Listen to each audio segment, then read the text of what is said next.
மக்களே வணக்கம். நாம் இன்னைக்கு விநாயகப் பெருமானை பற்றி பார்க்க இருக்கிறோம். முழு முதற் கடவுள் அவர்தான். அதுதான் விநாயகன். வீணா நிகரில்லாத தலைவன், வீணா நிகரில்லாதவன், நாயகன்னா தலைவன். உலகத்துக்கு முழு முதற் கடவுள் அவர்தான். அவர் எப்பேற்பட்டவர்? எல்லாவற்றுக்கும் மூலாதார பரம்பொருள்.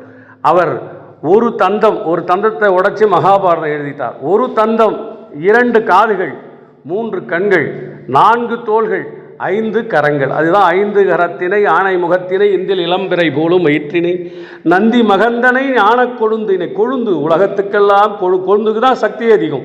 ஞானக் கொழுந்தினை புந்தியில் வைத்து அடி போட்டுகின்றேன் என்று விநாயகப் பெருமான் உலகத்திற்கெல்லாம் மூலாதார பரம்பொருள். எல்லாவற்றுக்கும் அவர் இல்லாமல் எதுவும் நடக்காது. மூலாதாரம் சுவாதிஷ்டானம் என்று சொல்லக்கூடிய அந்த நிலைகளுக்கு கூட முதல் நிலை அவர்தான். முதலும் அவர்தான், முடிவும் அவர்தான். அவர் நினைச்சார்னா உலகத்திலே எந்த நிலையில் ஒன்றாலும் நம்மளை காப்பாற்றுவார். மக்களே, அவரை வணங்குங்கள். வணக்கம்.